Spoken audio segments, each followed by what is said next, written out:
Hello friends, NTR భరోసా pension new update. Andhra Pradesh ప్రభుత్వం అందిస్తున్న ఎన్టీఆర్ భరోసా pension పథకం లబ్ధిదారులకు మరియు కొత్తగా దరఖాస్తు చేయాలనుకునే వారికి ఈ రోజు చాలా ముఖ్యమైన రోజు. ప్రతి నెలా పేద, వృద్ధ, దివ్యాంగులకు భరోసాగా నిలుస్తున్న ఈ పథకంలో అక్టోబర్ 2025 నెలలో వచ్చిన తాజా మరియు కీలక అప్డేట్స్ ఏంటి? పెన్షన్ పంపిణీ ఎంతవరకు జరిగింది? పెన్షన్ రద్దయిన దివ్యాంగులకు ప్రభుత్వం ఇచ్చిన గుడ్ న్యూస్ ఏంటి? కొత్తగా స్పౌజ్ పెన్షన్లు ఎవరికి మంజూరయ్యాయి అనే పూర్తి వివరాలను ఈ వీడియోలో తెలుసుకుందాం. మీరు కూడా పెన్షన్ లబ్ధిదారులైతే లేదా ఈ పథకం గురించి తెలుసుకోవాలనుకుంటే ఈ వీడియోను ఖచ్చితంగా లైక్ చేయండి, మీ బంధువులు, స్నేహితులకు షేర్ చేయండి.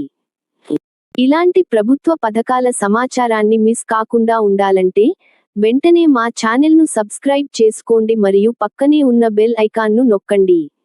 ఇక ఆలస్యం చేయకుండా అక్టోబర్ 2025 తాజా అప్డేట్స్ లోకి వెళ్దాం.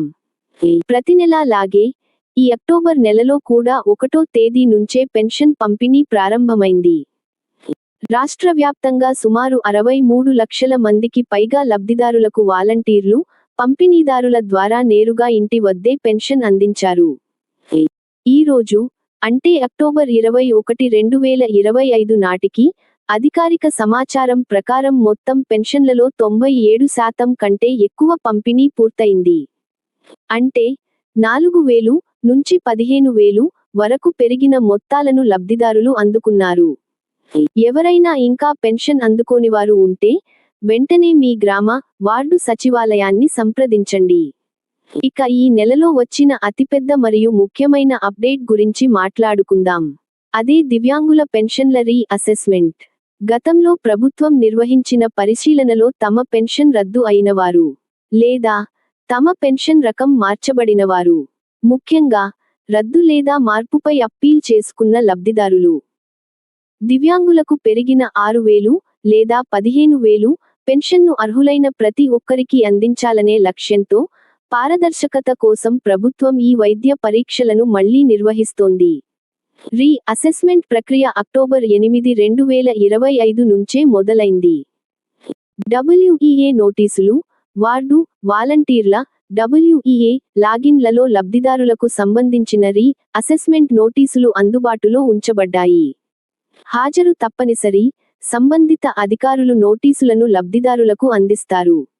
నోటీసులో పేర్కొన్న తేదీ మరియు సమయానికి కేటాయించిన రీ-అసెస్మెంట్ సెంటర్, సాధారణంగా MPDO ఆఫీసు లేదా ప్రభుత్వ ఆసుపత్రి వద్ద హాజరు కావడం తప్పనిసరి.